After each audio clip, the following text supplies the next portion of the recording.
უნდა, ის პროგრამა მინიმუმი, რაც უნდა განახორციელოს ქართულ მოძნებამ, გადმოცემულია 8 პუნქტის სახით ევროკავშირის მხრიდან და ამ 8 პუნქტში არის ყველა იმ კანონის გაუქმება, რომელიც ადამიანის ფუნდამენტურ უფლებებს ხვდავს, მათ შორის ანტიკორუფციული ბიუროს რეფორმა და კორუფციასთან ბრძოლა, რაც ასევე მნიშვნელოვანი ვალდებულებაა და საიმიგრაციო პოლიტიკა, რომელიც უნდა იყოს სამხედროში, მათ შორის მესამე ქვეყნების მოქალაქეებისთვის საქართველოში შემოსვლის კუთხით. და ეს ყველაფერი, რა თქმა უნდა, სიახლე არ არის, როდესაც ვიზო მიმოსვლის თავისუფლება ყველა მიიღო და ამიტომ ქვია ამას თავისუფლება, რომელიც არის კიდევ ერთი თავისუფლების გამოხატველი შესაძლებლობა მოქალაქეებისთვის გადაადგილდნენ თავისუფლად ევროკავშირის ქვეყნებში, რაც საქართველოს მიიღო 2017 წელს და რასაც წინ უძღოდა მნიშვნელოვანი მუშაობა, ხო? ჯერ იყო ასოცირების შეთანხმების ხელმოწერა, უვიზო რეჟიმთან დაკავშირებული წლების მანძილზე წინა ხელისუფლების და მოქმედი ხელისუფლების პირობებში რეფორმების განხორციელება და შემდგომ უკვე უვიზო რეჟიმი. მე ძალიან კარგად მახსოვს უშვების საბჭოს დინის მოადგილე გახდეთ, როდესაც უვიზო მიმოსვლა მივიღეთ, მიუხედავად იმისა, რომ ჯერ უვიზო მიმოსვლა ლურჯი პასპორტების მქონე საჯარო მოხელებისთვის იყო, დიპლომატიური პასპორტი რო ეძახდნენ, მე მახსოვს პირველად, როდესაც წითელი პასპორტით, მოქალაქის პასპორტით გავთვლინდი და ჩემთვის იყო წარმოუდგენელი ბედნიერება ის, რომ ჩვენ შეგვეძლო ვიზის გარეშე გაფრენა და ეს არ ნიშნავს მხოლოდ სამსახურებრივი მიზნით ვიზიტს, ან თუნდაც ტურისტული ვიზიტის მიზნით გაფრენა, ან სამკურნალოს, ან განათლების, ეს იყო ის თავისუფლება, რომლისთვისაც ძალიან დიდი ბრძოლები გამოიარა საქართველოს. მე ვკითხულობდი გია ყაყარაშვილის წიგნს და ნამდვილად ურჩევ ყველას, რომ წაიკითხოს ეს წიგნი, რომ ამხელა ბრძოლა და რამხელა მსხვერპლი გამოიარა საქართველოს იმისთვის, რომ აქამდე მოსულიყო ქვეყანა და ის ღიაკარი მოცემულობა დამდგარიყო, რომელიც ქართველებისთვის ევროკავშირის წევრობის შესაძლებლობას იძლეოდა. და აი ახლა ეს ყველაფერი ისე წარსულში დაბრუნება, აი 30 წელს და ხაზის გადასხმა და თავისუფლების დაკარგვა არის. ამიტომ ეკონომიკური სიკეთე, მათ შორის პირადი სიკეთე არის მეორე ხარისხოვანი იმ ზარალთან შემოიმართებით, რასაც თავისუფლების დაკარგვა ქვია და არა მხოლოდ უვიზო მიმოსვლის თავისუფლების, არამედ საქართველოს ევროპულობის შესაძლებლობის დაკარგვა და ეს ყველაფერი, რასაც დღეს ვიმხედავთ აღვირახნელი რუსული პროპაგანდა, პირდაპირ მინდა გითხრათ, რასაც ერთ-ერთი იმეორებს ირაკლი კობახიძე და ეხლა გუშინ რაც ქონდა მას ნათქვამი, როდესაც ის სინანულს გამოხატავს უკრაინისთვის შეერაღების მიწოდების და მათ შორის იმ ზიანის გამო, რაც რუსეთს ელოდება ამ პროცესში, ეს თემარგეთ უბრალოდ სახელგვარი რომ მოგეშორებინათ იქ ირაკლი კობახიძის სახით და რუსი პოლიტიკოს დაგიყენებინათ, ერთ-ერთი იგივე ფრაზა იქნებოდა. ამიტომ ეს არის ღია ღალატის კამპანია, რომელიც კრემლის ინტერესებს კიდევ ერთხელ ამხელს მათი ხელით ჩატარებულს და ის რომ დღეს ჩვენ გებულობთ, რომ რუსეთის სამხედრო დაზვერვის პირები, რომელიც საქართველოს კიბერთავდასხმის კუთხით იყვნენ მხილებულები, დიდი ბრიტანეთის მხრიდან არიან დასამცირებულები და ამაზე ქართული ოცნება დუმს, მიუხედავად იმისა, რომ ქართული ოცნება მაშინ თანამშრომლობდა ბრიტანეთთან ამ გამოძიებისთვის და ის რომ დღეს ღიად კრემლის საქმე კეთდება, ეს არის სწორედ სუვერენულობის და თავისუფლების დაკარგვა. ამიტომ მე გეთანხმებით, იცით, ერთი არის ის იუმორი, რომელიც საქართველოს ყოველთვის გვაქვს ხოლმე და მათ შორის ცოტნე დადიანობის და ამ კაცების გათხოვების პარალელები, მაგრამ მე ვფიქრობ, ცოტა სერიოზულად უნდა მივუძგეთ იმ პროპაგანდას, რომელიც დღეს ნიაღვარებით მოედინება პროპაგანდისტული მედიებიდან და გარკვეულწილად კამპანიებსა წარმოებს აი ამ ომში ჩართვის პროპაგანდისტულმა მესეჯმა თავის დროზე საკმაოდ წარმატებით იმუშავა, მიუხედავად მისი ასეთი აბსურდულობისა, მაგრამ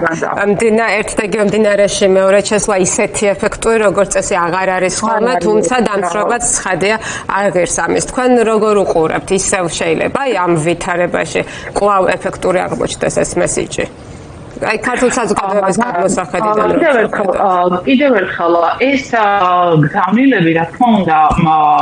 გათვლილი არის ქართული ოცნების სამორჩეულოდ, იმიტომ რომ გასაგებია მოქალაქეთა ის ნაწილი, რომელიც ერთის მხრივ არ უჭერს ქართულ ოცნებას მხარს, ან უჭერს, მაგრამ გადიოდა უვიზო მიმოსვლით ევროპაში და იმ სიკეთეს იღებდა ევროპისგან, რომელიც მოქალაქეებისთვის იყო შესაძლებლობა და თავისუფლება, ამას ვეღარ მიიღებენ და მაინც გარკვეულწილად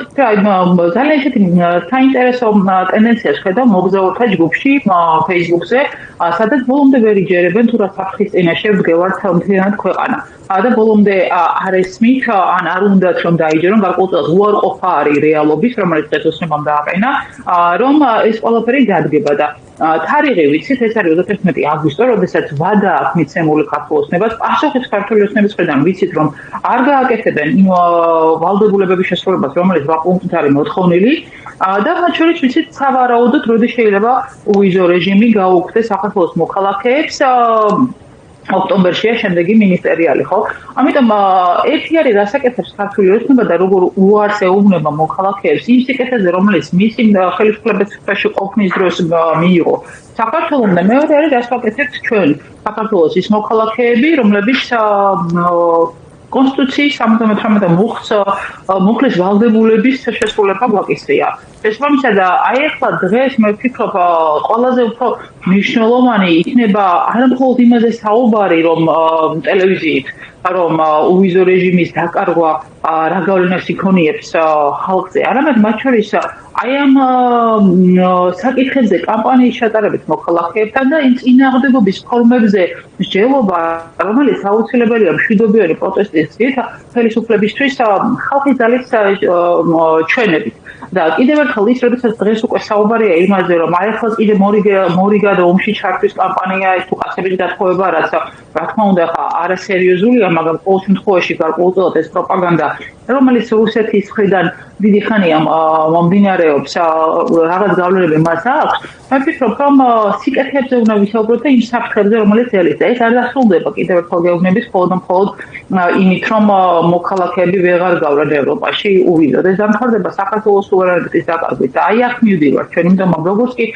იზოლაცია მოხდება სრული საქართველოს დასავლეთისგან და იზოლაციის ბოლო გამოხატულება იქნება აი ამ კარის შაკეტვა უვიზო მიმოსვლის კუთხით. აუცილებლად რუსეთი გააგრძელებს შემდგომ ნაბიჯებს საქართველოს სუვერენიტეტის წინააღმდეგ და შემდეგი არის აფხაზეთის და ცხინვალის ოკუპირებული რეგიონების გაწოდებული დამოუკიდებლობის აღიარება და ის არაერთი სხვადასხვა პროექტი, რომელიც კრემლს აი 30 წლის მანძილზე არაერთხელ ქონია გახმაურებული და არაერთი მსხვერპლი გაგვიღია ამისთვის. ამიტომ კიდევ ერთხელ ერთი არის ძალიან მნიშვნელოვანი ის ხარდაჭერა, რომელსაც ქართველი ხალხი იღებს დასავლეთის მხრიდან, იქნება ეს სანქციების იქნება ხარდაჭერი მაтериалების სახით, მაგრამ ქართველი ხალხის გასაკეთებელ სხვა ვერავინ ვერ გააკეთებს, ეს არის ჩვენი ბრძოლა და ეს ჩვენი ბრძოლა მშვიდობიანად თუ არ მივიყვანეთ ბოლომდე და ის ახალი თავისუფალი არჩევნები საპარლამენტო, რომელიც საუკეთესო გზაა პრეზიდენტთან გამოსასვლელად არ მოვიპოვეთ, ამას ნამდვილად რომ არ გადმოაგდებს საჩუქრად ვიძინე უნიფლი ეს ძალიან კარგად ვიცით, ეს იქნება საბოლოო ჯამში საქართველოს სუვერენიტეტის დაკარგვის გზაზე ძალიან დიდი ნაბიჯი და აი აქ ვფიქრობ, რომ კოლექტიური პასუხისმგებლობა უკვე ყველასი იქნება, არა მხოლოდ პოლიტიკური პარტიების, არამედ მათ შორის მოქალაქეების, თუმცა რა თქმა უნდა პირველ რიგში პოლიტიკური ძალები და საზოგადოებრივი აზრის შემქმნელები არიან ვალდებული, რომ ეს კომუნიკაცია ჩაატაროს. თეონა, როგორ ჩანს მათ ეშინიათ შედარებით ამ მიმართულებით საზოგადოების რეაქციის, იმიტომ რომ პროპაგანდისტულადაც ძალიან რთულია, რომ გამოსდონ, ასე ვთქვათ, იმიტომ რომ ძალიან კონკრეტული სიკეთე იკარგება და მაგიდაზე დევს ის კონკრეტული მოთხოვნებიც, რაც სჭირდება ევროკავშირის იმისთვის, რომ შენარჩუნებული იყოს და ძალიან კარგად ნებისმიერმა დაინტერესებულმა ადამიანმა შეიძლება ნახოს, რომ ამას არანაირი კავშირი არ აქვს არც გათხოვებასთან, არც ქალების, არც მამაკაცების და ასე შემდეგ.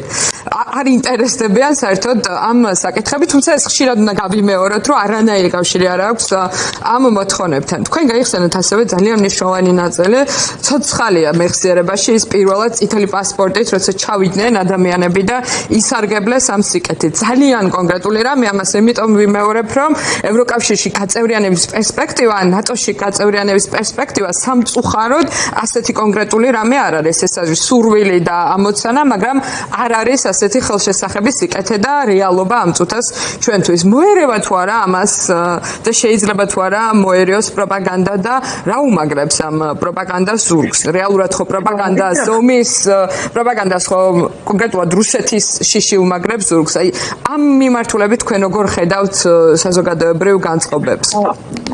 მე ვასწავლი რუსეთის ჰიბრიდულ ომებს და რუსეთის ჰიბრიდული ომის ერთ-ერთი, მაგრამ არა ერთადერთი ინსტრუმენტია ეს დეზინფორმაცია და პროპაგანდა და საინფორმაციო ოპერაციები, მათ შორის ფსიქოლოგიური ოპერაციები, რომელშიც რუსეთი ძალიან კარგად არის დახელოვნებული და ერთ-ერთი რუსეთის კრემლის სახელმძღვანელო პრინციპებით მუშაობს, რაც ახლა ირაკლი კობახიძე ევენიშვილის შესაბამისად მარტო პროპაგანდასთან და დეზინფორმაციასთან ბრძოლა არ იქნება საკმარისი. ხალხელულად მიმდინარეობს ყველა განზომილებაში რუსეთის მხრიდან ჰიბრიდული მეთოდებით საქართველოს წინააღმდეგ ბრძოლა. იქნება ეს ოკუპაციის კუთხით და ანექსიის კუთხით, იქნება ეს მათ შორის საინფორმაციო განზომილებაში, იქნება ეს ეკონომიკის განზომილებაში, აი მიგრაციის კუთხით. ის რაც ფინეთის საზღვართან ხდებოდა, როდესაც რუსეთმა მიყარა მიგრანტები ფინეთის საზღვართან და ფინეთმა ჩაკეტა ეს საზღვარი, დღეს ამას ლაშთან ხედავთ ჩვენ ყველა, როდესაც უკრაინის მოქალაქეები რუსეთმა პატიმრობაში ყოფილი მოქალაქეები საქართველოს საზღვართან ლაშთან მირეკა იმისთვის, რომ გარკვეულწილად ეს გამოიყენოს როგორც ზემოქმედების ბერკეტად და ამაზე განცხადებაც გააკეთა უკრაინის საგარეო მინისტრმა. ეს ბრძოლა არის მრავალშრიანი და მრავალგანზომილებიანი და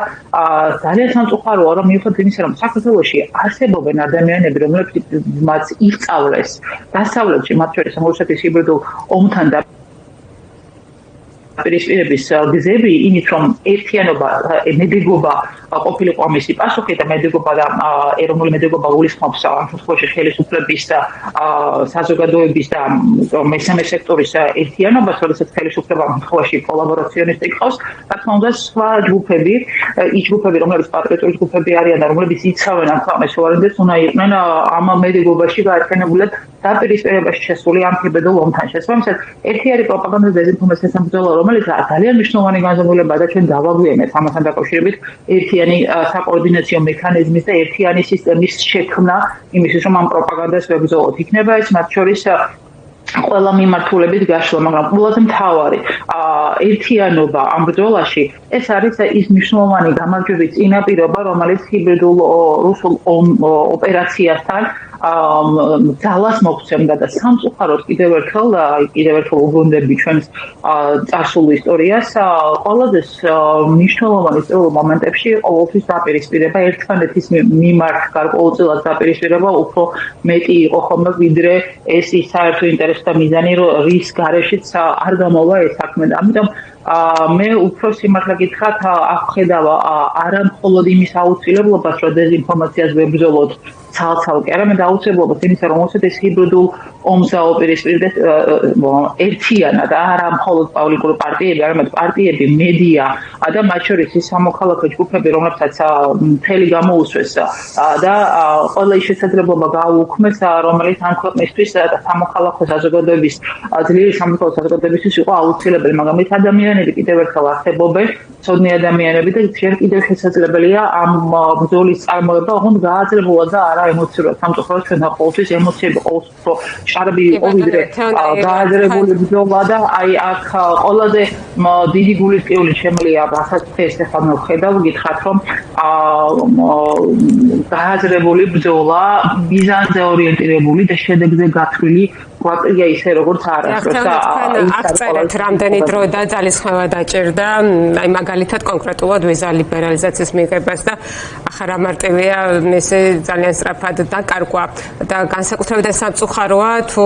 რეგიონში არსებულ სიტუაციას და ტენდენციებს გავათვალისწინებთ. ხო, აი ჩვენ ბოლო კითხვა ეს იქნება ამ კონტექსტშიც, რომ განვიხილოთ სომხეთის, აზერბაიჯანის, რუსეთის რეგიონში ზოგადი დასუსტების კონტექსტში რა როლში აღმოჩნდეთ ახლა ჩვენ? კიდევ ერთხელ ყველაზე დიდი ესეთი იმედის მომცემი ჩემთვის ეს არის ის რეგიონული კონტექსტი, რომელიც იქნება ეს შავი ზღვის ფართე რეგიონის ჭრილში თუ თუნდაც ვიწრო სამხატვრო პრიზმაში ამ ვითარებაში წარმოჩენილი და ეს არის რუსეთის შესუსტება. რუსეთის შესუსტება, რომელმაც სტრატეგიული მიზანს ვერ მიაღწია უკრაინის წინააღმდეგ ფრონტზე და ვერ აღწევს და ის დამატებით შეიარაღება და დამატებითი მხარდაჭერა ნატოსა და დასავლეთის კონგრესიდან უკრაინის მისამართით ამ შესაძლებლობას კიდევ უფრო აძლიერებს და მეორე არის სამხატვრო-კავშირში რუსეთის შემცირებული გავლენა და ის სამშობლო პროცესები, სადაც რუსეთს სიტყვა არ ეხმის სომხეთ-აზერბაიჯანს შორის და ის განაცხადი, რომელიც მათ შორის სომხეთის მხრიდან ევროკავშირში წევრობას უკავშირდება და უვიზო რეჟიმისკენ გაადგმული ნაბიჯები. საქართველო იყო ერთადერთი ქვეყანა აი მთელ ჩვენს ცივცეში, ასე რომ ვთქვათ, რეგიონულ ჭრილში, რომელსაც გააჩნდა უვიზო მიმოსვლა და რომელსაც გააჩნდა ყველაზე მეტი შესაძლებლობა ევროკავშირში წევრობის. აგერ 2018 წელი იყო, როდესაც სალომე ზურაბიშვილი ბათუმში მასპინძლობდა სანდუს და ზელენსკის პრეზიდენტებს, სადაც ასოცირებული ტრიო შეიქმნა ბათუმში საქართველოს ლიდერობით. თუმცა დღეს უკვე ჩვენ ხედავთ, რომ საქართველო ერთ-ერთი ქვეყანა ამ სამი ასოცირებული ტრიოს წევრებიდან, რომლის ავტორიტარულმა ძალაუფლებამ უარი თქვა ევროკავშირში წევრობაზე. ამიტომ, როდესაც საუბრობენ იმაზე, რომ პრივილეგია არ არის უვიზო მიმოსვლა, რა თქმა უნდა, ეს ტყუილია და ეს ტყუილი ძალიან კარგად გაიშვა, მათ შორის იზაბელა კობახიძის 2017 წლის განცხადებაში, როდესაც ის საუბრობდა სწორედ პრივილეგიაზე, იმიტომ რომ საქართველო იყო ერთადერთი პრივილეგირებული ქვეყანა სამეზობლოში თურქეთთან, სომხეთთან, აზერბაიჯანთან და ვეღარ საუბრობ არაფერს რუსეთთან მიმართებით, რომლის მოქალაქეების პასპორტი იყო ყველაზე ძლიერი მთლიანად რეგიონში. და ეს ნიშნავდა უვიზო მიმოსვლის იმ უპირატესობას და იმ პრივილეგიას, რომელიც საქართველოს მოქალაქეებს დღემდე გააჩნდათ და გააჩნიათ. შესაბამისად, უვიზო მიმოსვლამ განაპირობა დამატებითი შესაძლებლობა იმ განაცხადისა, რომელიც ჩვენ ყველამ ერთად მოვითხოვეთ საქართველოს ხელისუფლებისგან, მაშინ რომ ევროკავშირში გაწევრების განაცხადი გაეკეთებინა და